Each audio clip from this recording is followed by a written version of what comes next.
acknowledge our position of privilege on the traditional lands of the Beothuk and the present-day lands of the Mi'kmaq, the Innu and the Inuit. A land acknowledgement recognizes the longer history, reaching beyond the colonization and the history of European colonies, and it upholds the significance of all Indigenous peoples who live and continue to live in this place. And tonight, we also recognize the, how do I even and capture the tragedy of Ukraine and the days and weeks and months and years ahead that will be very difficult there. I will invite us all just to take a few moments of reflection on our own privilege at the moment, if we would all do that.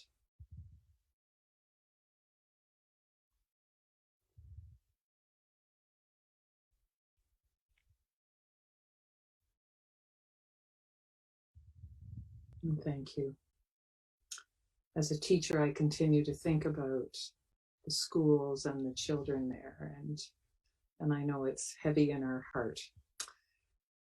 We have so many opportunities to move forward in reflection and action and reconciliation, and I think of all the ways we can heal the hearts and minds together as we move forward in this beautiful world.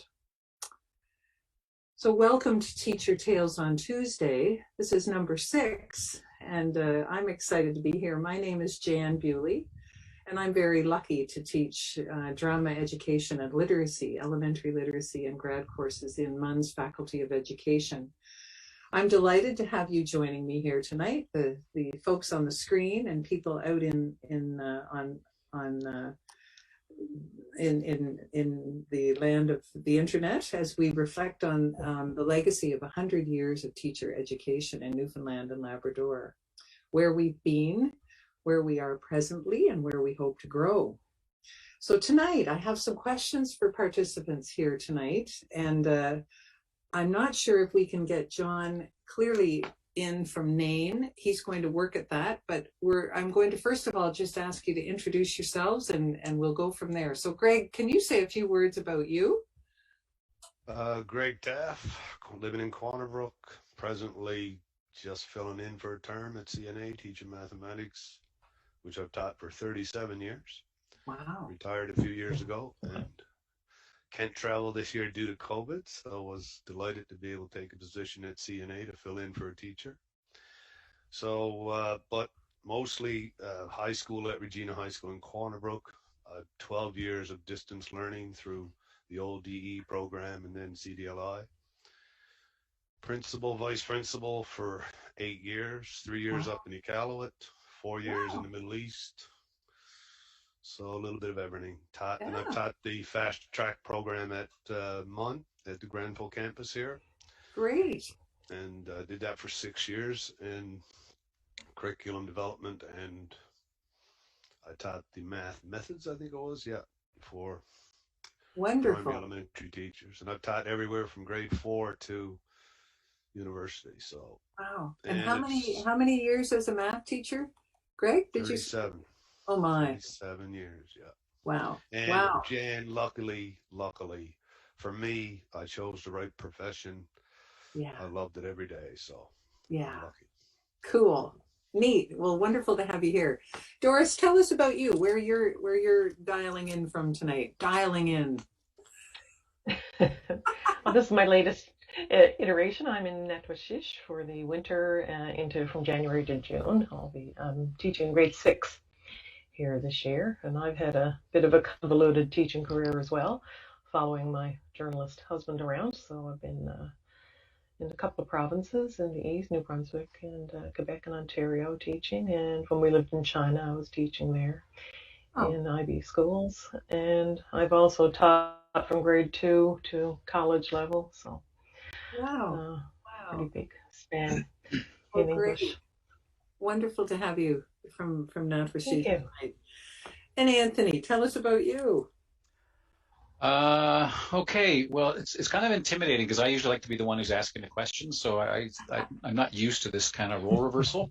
But I'm delighted to meet my CNA colleague, Greg, because I teach a few courses at Kona part-time when I'm not doing my day job at the CBC as the anchor of the 6 o'clock television newscast Here and Now. So I've worked for CBC almost as long as I think Greg taught math, like 3 decades. So in the last few years, I kind of morphed my part-time educational leanings towards trying to finish this education degree, which I finally did.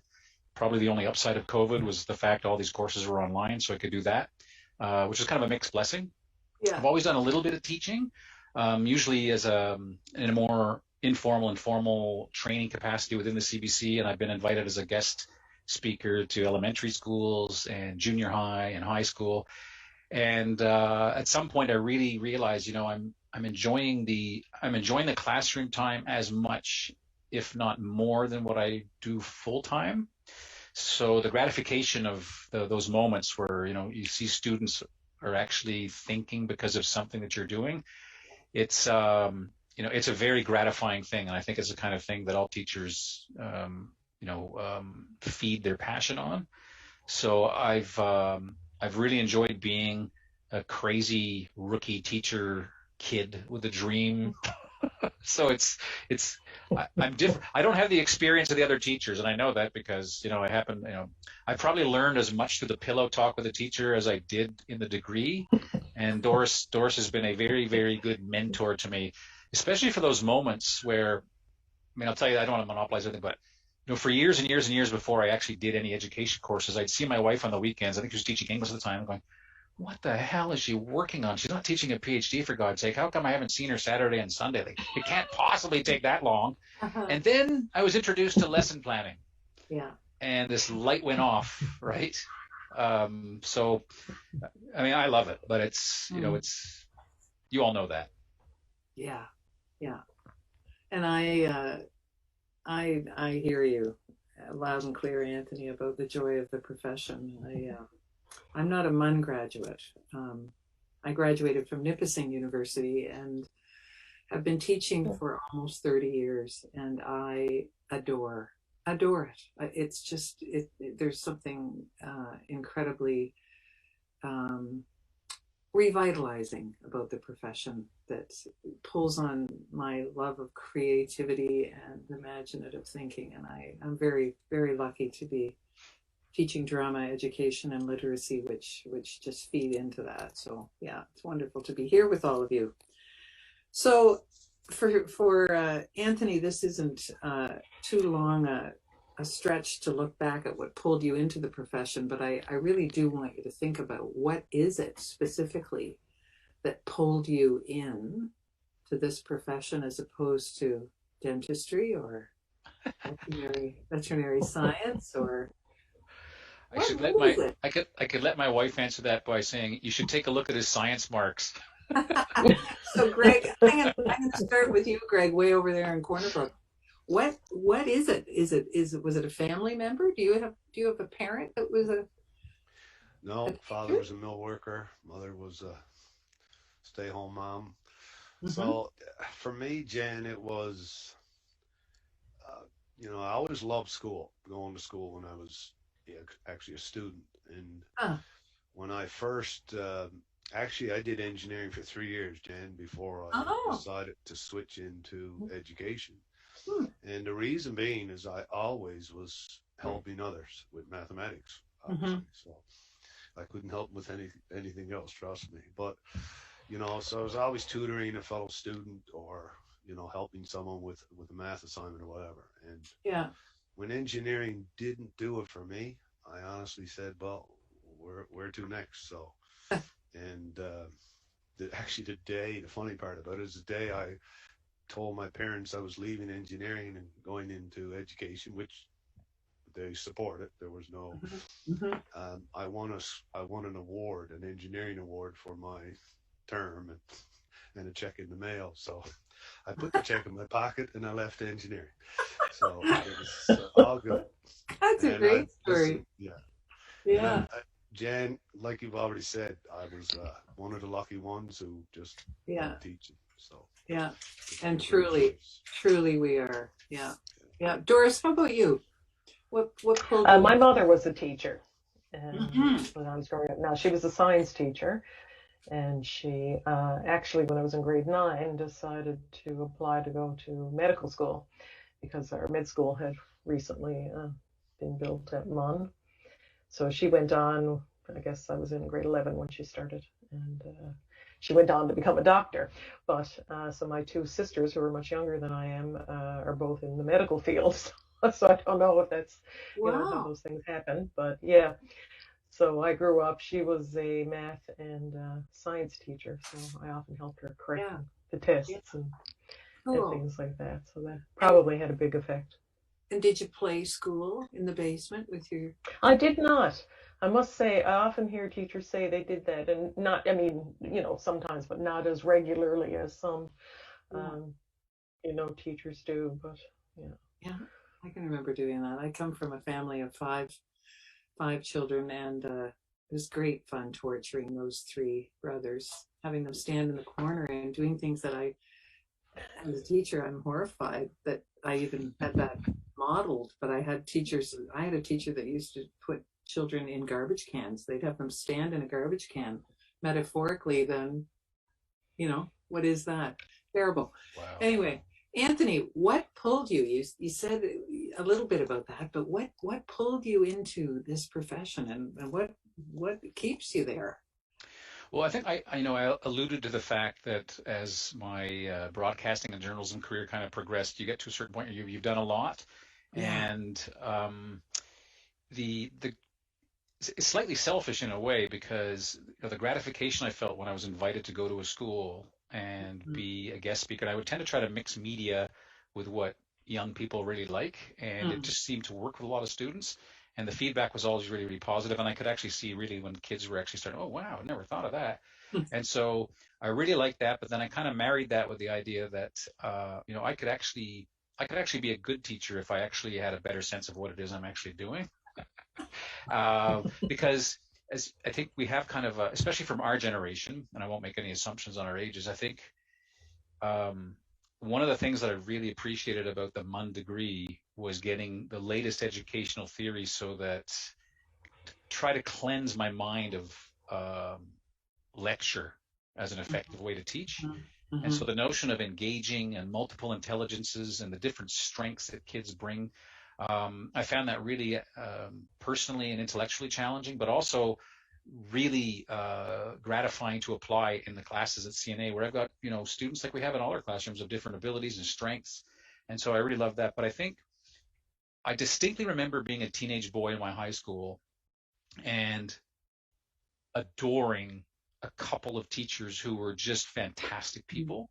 And I remember throughout my entire life, I sort of thought, you know, I could be a teacher, I could do that, you know, and I always felt those teachers made a big difference in my life. And what really motivated me the most is I said this to Doris before I actually embarked on the degree, and I can tell you, working full time and trying to finish that degree was not easy.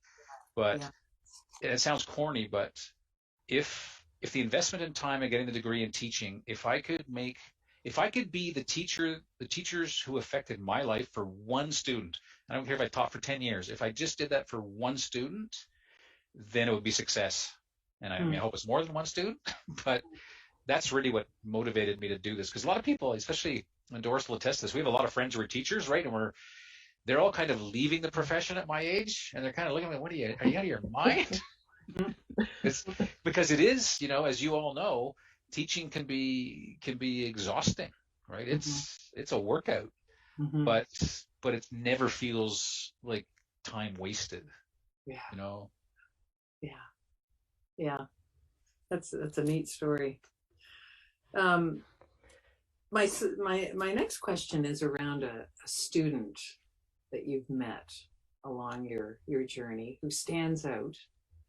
We're not going to name that student. You're welcome to make up a name for that student. And if you could pinpoint something that student taught you about yourself, or something that continues to resonate with you. I'm thinking of a student in my own teaching who had a younger sister who was missing the digit on her index finger, the lower part of it. And her little sister was in kindergarten, and At recess time, this little kindergarten kid used to come over to her sister in my grade 3 class. I taught Sarah, and the little sister always wanted Sarah to open up her fruit cup for her because she couldn't pull it with that finger. She wasn't able to pull that tab.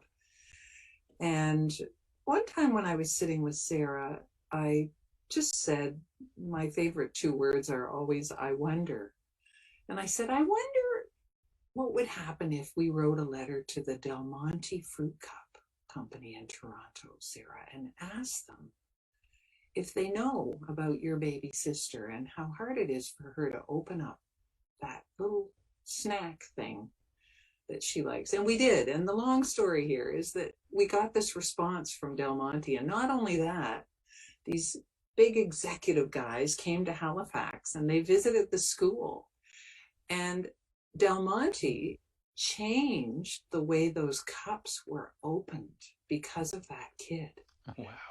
And I never, ever go by those fruit cups at Sobeys and not think of Sarah and what happened with her. And I'm blinking here thinking about it because it was so awesome that those guys, they were on some trip in Nova Scotia and they came to the school. But that kind of child that brings about a change, and I think about her as a change maker. And they made the fruit cup less, it was really hard to open. Some of them still are, but yeah, it was really neat. Yeah. So That's Greg, I amazing. turn to you. Isn't that a beautiful story? Yeah. That's great. It is.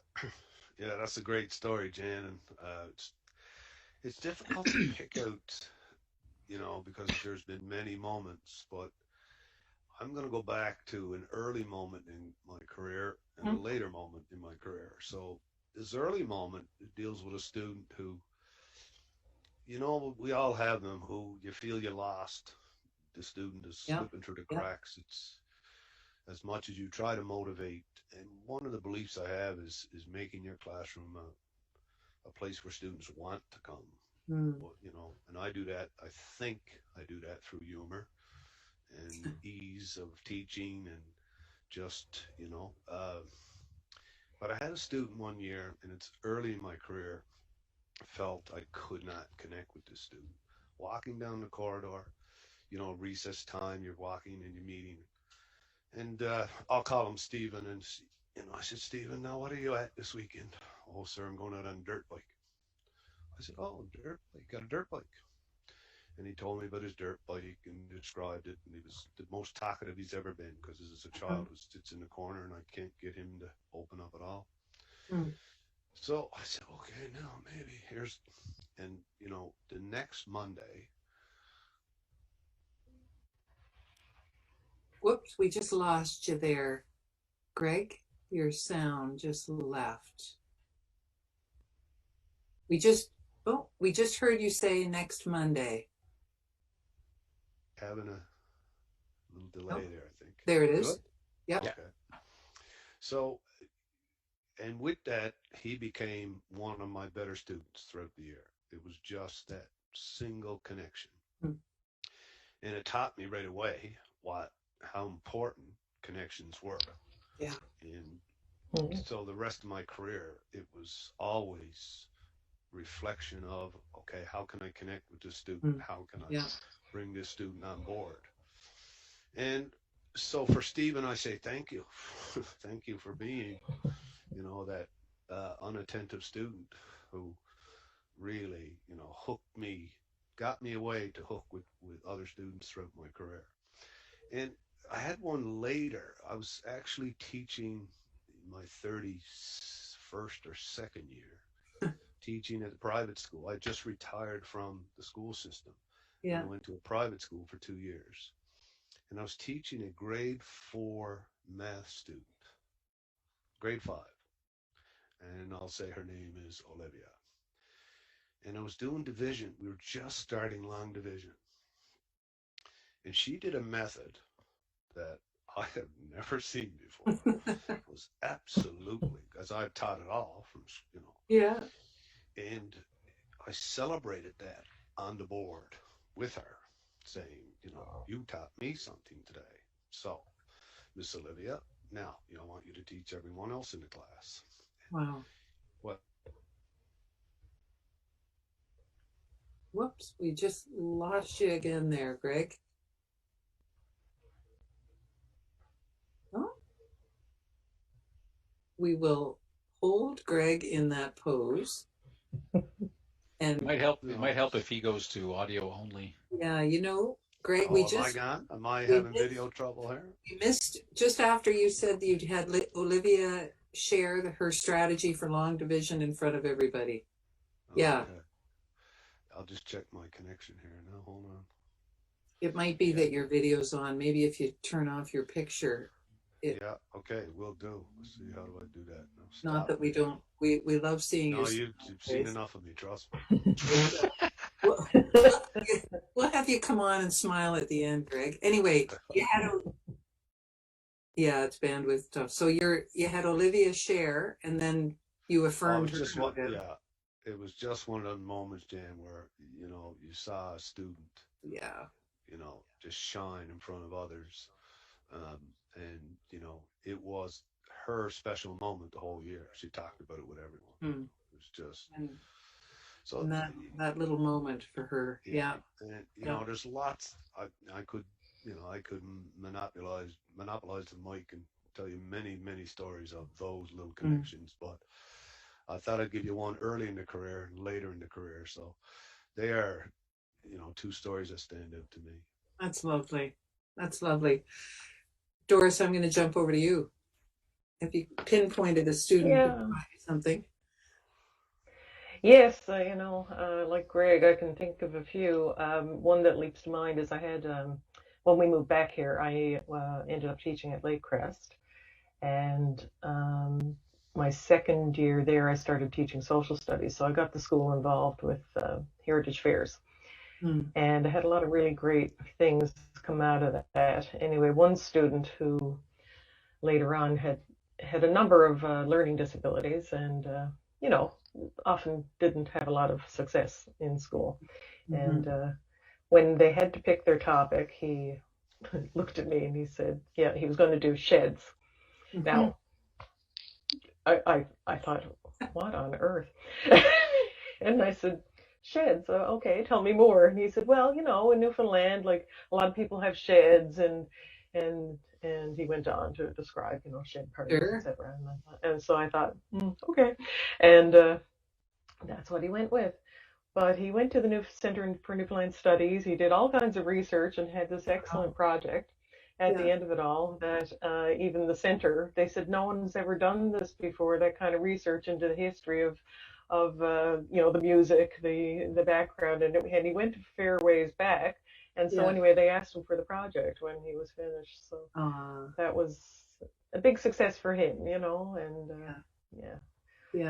And I had another student who sat down with her grandfather over Christmas and rebuilt his home, his traditional home out in Twillingate.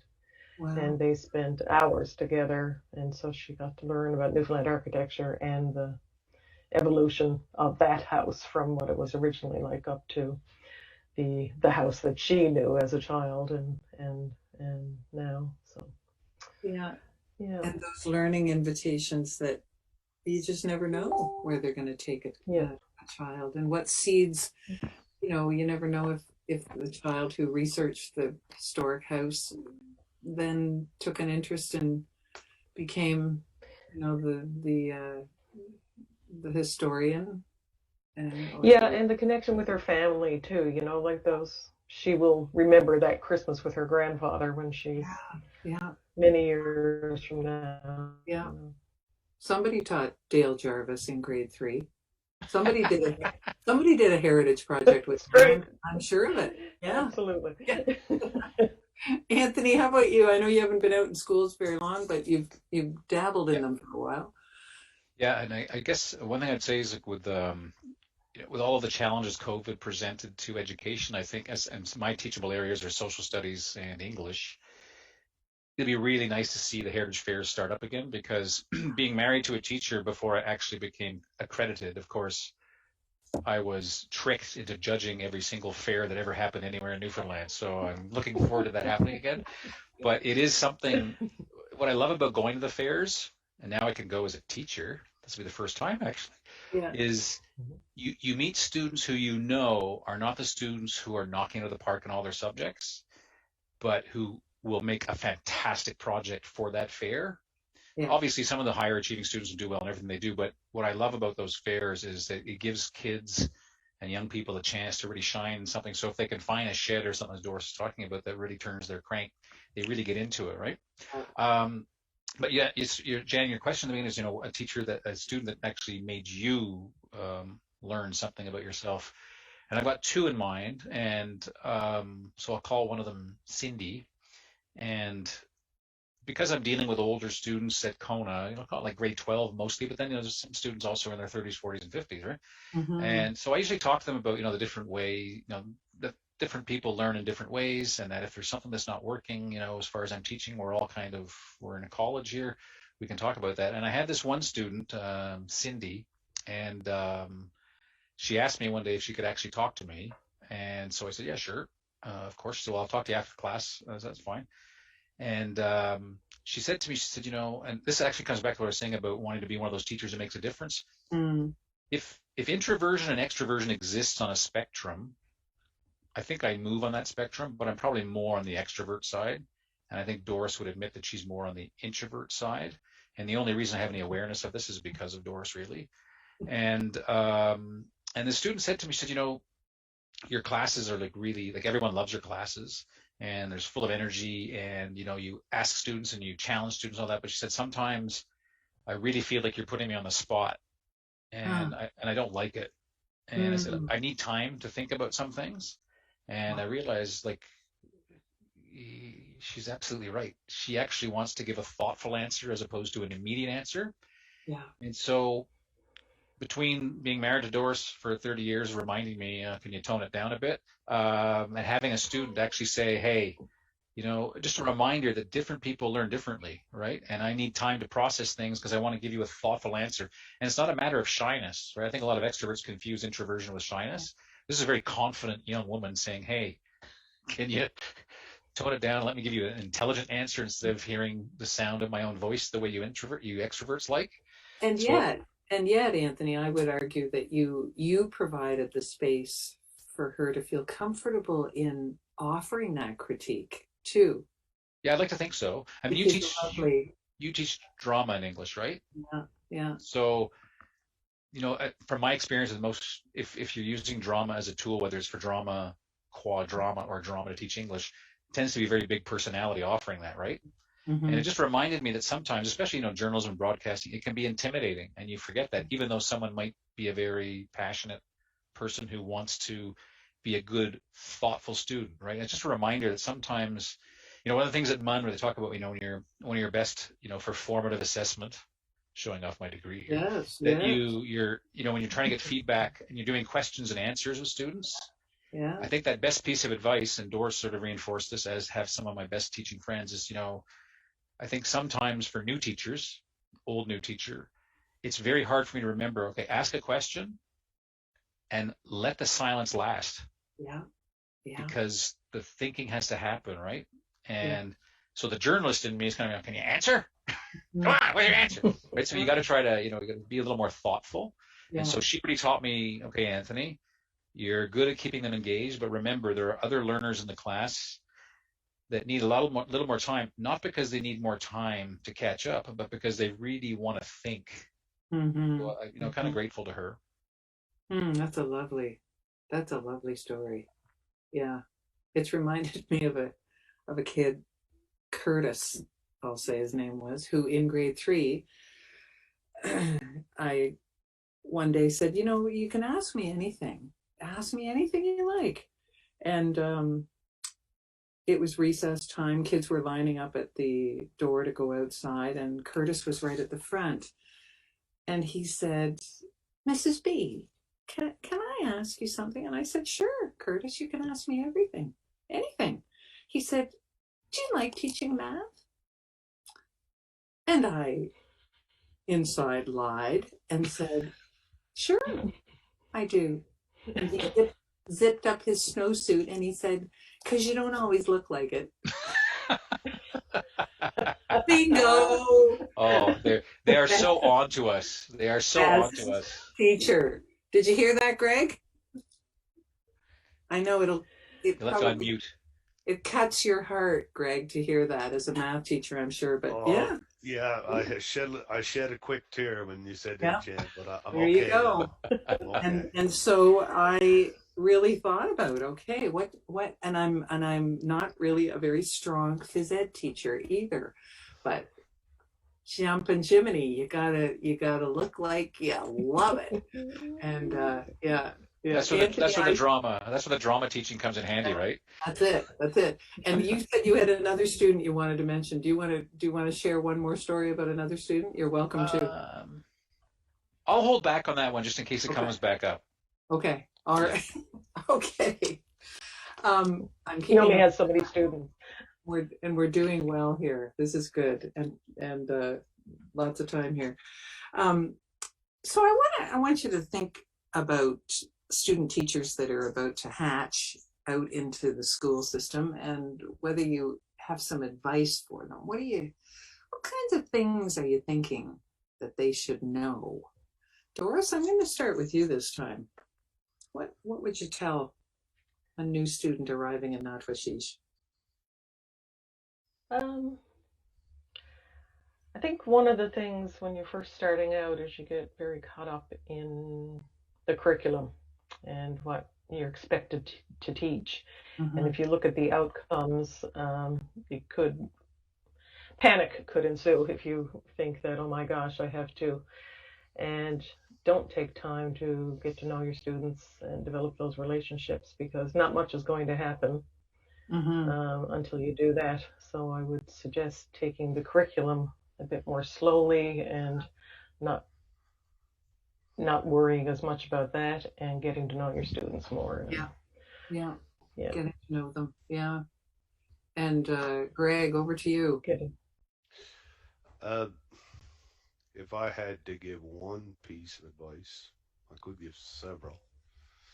I think it would be, Jan, for me, part of what Doris hit on, just to follow up, is get to know your students and connect with them in some way. I'm not saying be that nosy teacher that wants to know everything that's going on, and I'm saying find a way to connect with those students. And number two would be, don't be afraid to say, I don't know.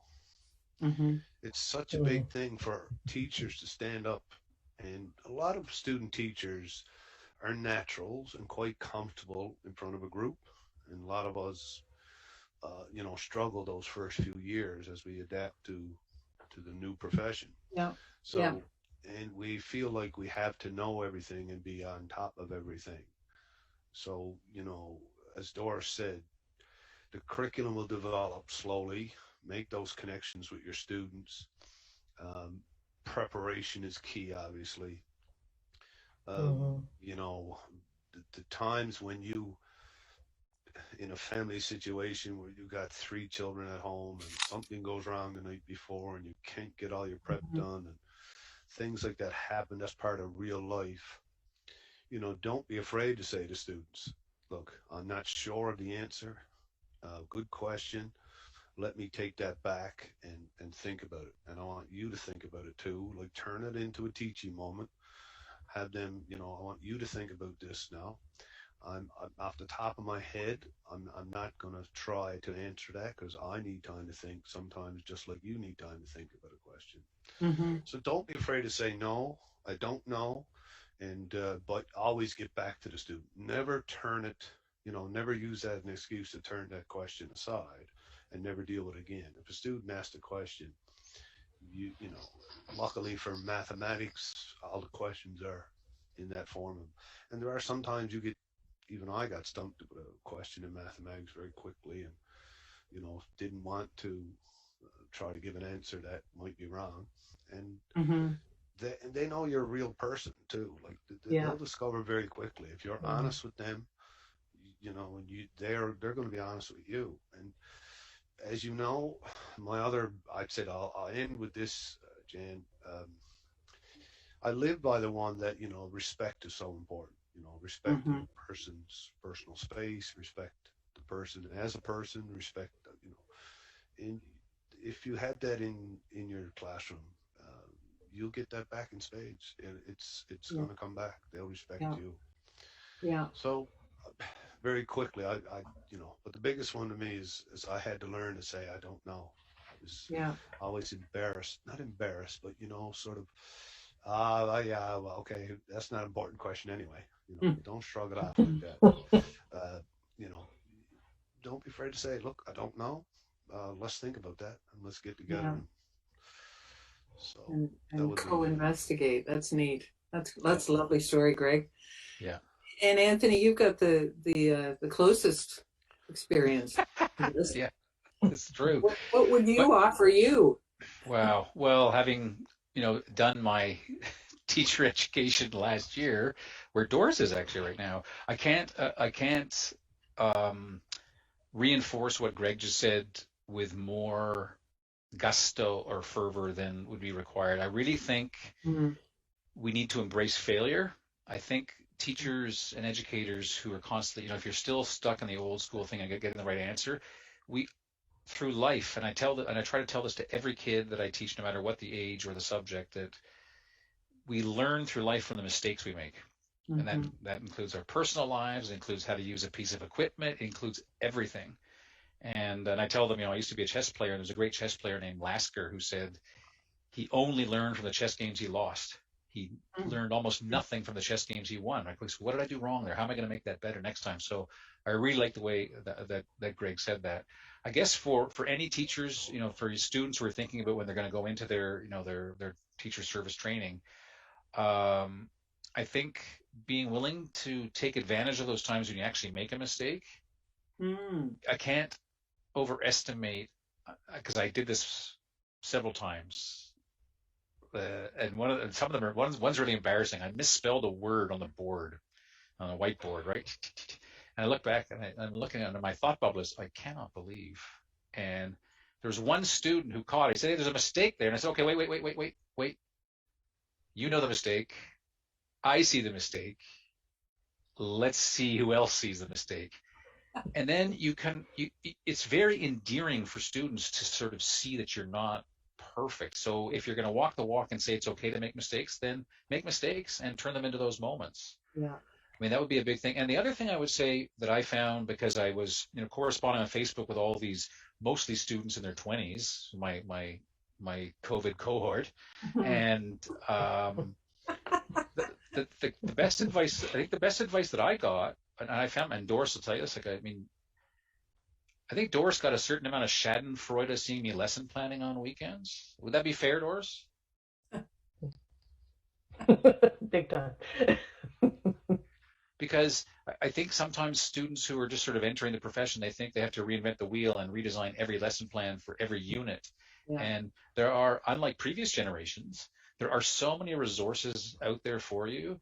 Like, don't feel ashamed about, I'm going to take this thing off the shelf and try and adapt it, and I'll do my own stuff. Because what I have found now that I've been teaching at Kona for a few years, first year was really tough, especially because one course had not really had a lot of curriculum development. But it does, I can see now, because I'll be entering year 5 next year, I think, it gets easier each year. And I think when you're a young person, you see that statistic about 1 in 5 teachers abandons the profession the first 5 years. I think one way to make it beyond that threshold is to tell yourself, you know what, I'm not going to be perfect like in my first couple of years. And I got to take Greg's advice, admit when I'm wrong, use that when I can, be honest with the students, try and make relationships with them. Don't turn the curriculum into the Moses tablet that must be followed with every single, SCO and all these things, and find your own pace. Because I think a lot of students, all of the students that I met, it kept me young doing this degree late in life, seeing these young people in their mid-20s, early 30s. They were so bright and so committed and so dedicated and putting so much pressure on themselves. And I'm thinking, if 1 in 5 of you is going to leave this profession, then we're doing something wrong. And I think, you've got a whole career ahead of you. I've only got 9, 10, 15 years tops at this. I'm entering the game late. I have a lot of life experience, but you got a lot of youth on your side. So pace yourself. Doris will tell you, we went to a Christmas party, and we met a teacher, a woman who taught. She graduated in Newfoundland, and she was teaching, I think, in Old Purlican or someplace like that, where she was 16, and she was teaching in a schoolhouse that had K to 11. And I don't even think I think she was in the process of finishing a degree. Yeah. And she was talking about, I had to teach all these kids. And she looked at me and she said, God, I feel some bad for those first students I had in those first 5 years because I didn't have a clue what I was doing. Right? Yeah. So you're human. Give yourself a break. You entered the profession for a reason, and they were probably the right reasons. So, like, be kind to yourself. And the other thing, make sure you have a day off. Yeah. Like, take a Sunday off, the day of rest or whatever. Yeah. If you work 24/7, 7 days a week, it's going to affect your performance in the classroom. You're going to burn yourself out. Just say, you know what? I need a break. And Yeah. because teaching in the beginning, I think, is really, really, really hard. Mm-hmm. It is. And it can be very lonely at the beginning too, because you isolate yourself away and you just start driving and happen. Yeah. Jan, if I can jump in there for a Yeah. second. Please do. I'm just sitting here surprised that Anthony sounds like an old pro. Like he's giving advice like he sounds he's been in it for years. But one of the things that you hit on is actually one of the techniques I used in online learning. So 12 of my 37 years were online learning, and one of the things I did, and I did on purpose, was make mistakes on purpose every day. I would have a student try to spot that mistake. Not just a student. I would put it out to them. All right, Wow. let's see let's see who can spot my first mistake today. Yeah. And I also, made mistakes I didn't try to make. Yeah. Right. So there was a combination. So the funny part was they would type in the chat line right away. They would say, "Oh, is that one you did on purpose? Yeah. Is that one on Yeah. purpose?" Yeah. So they would want to know if I actually made, and I was honest with them. Hey, never saw that one. Sorry. Good one. Yeah. So we built it into a bit of humor, if you would, built, Sure. an extra connection through, making that mistake. So Yeah. it actually became a technique I've used for all my. It's a such lot a- of You gotta find humor, Greg, in it. And Oh. you've both reminded me of a story that I had forgotten all about this. I've never told this publicly, but I was teaching in Stratford, and I used to write a Friday newsletter to all the kids, and I would put in a knock joke or something, and I had written up this letter, and I had spelled the word government wrong without an N before the MENT or something about it. I forget what it was. And a child dropped the newsletter outside, and it was during a freezing rain. The newsletter went sifting through the air and landed on the front lawn of the school next to the flagpole and was forever under ice with the spelling mistake up, magnified, for about 3 weeks in the winter. And there was the newsletter with the spelling of government. And it was just one of those moments you had to kind of, you had to see the humor in it. I'm going to end with one more question. What do you like to do when you're not teaching, Greg? What keeps you going? Many things. I'm a big, my wife and I are big walkers and hikers, so that's a big part of our. Grossmoran, you hike around Grossmoran? And a lot of that, yeah. Love to do that. I'm also a big basketball nut, so I coach for 27 years. So March Madness is I don't get a lot of sleep the last few weeks, but it's great. So I watch, and I did theater for years. I missed that. I'd like to get back to that. So neat. Musical theater as well. So Yeah. a little bit of everything. Yeah. Cool. Doris, what do you like to do when you're not planning lessons and responding to kids? Well, here, walk around a lot, but Auntie and I have a summer place in Salvage. We do a lot of kayaking and hiking. A great spot to be. I'm really looking forward to that over Easter. Yeah, and Salvage is there's a new affection there with the Bewleys too. We love it. Yeah. Yeah. And Anthony, how about you? I just like carrying Doris's kayak. It's You too. kayaking, hiking, pointlessly trying to catch a salmon every now and then. Yeah. And I love dabbling in languages. And I try to Uh-huh. actually encourage the students, try to pick up a second language if you can, because there's so much of the world. I think North Americans are kind of, well, we got one language, but a lot of education in the rest of the world actually exists in a bilingual, trilingual, quadrilingual environment. So I try to tell students, sometimes learning a language is almost like learning a skill like welding, because I certainly know, and I share the story with them, of people in Newfoundland who've received jobs when it came down to applicants. Oh, you speak French? Mm-hmm. Okay, well, we're giving you the job because this is a federal government thing, and it's one of those things, right? So, yeah, but yeah, I like fiddling around with languages a lot. Good stuff.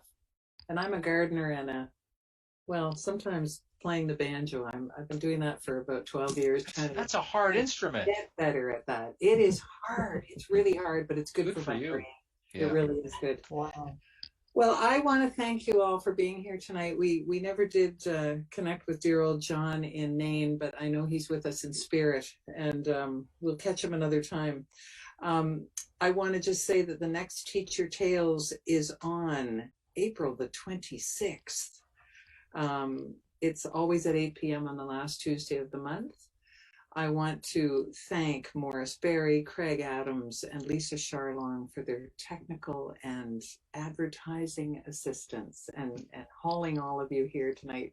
It's been wonderful to talk teaching with you, and we continue to uphold 100 years of excellence here in the province, and that's exciting. So thanks for being here tonight, everybody, and have a good Thank you, Jan, for inviting me. rest of the week.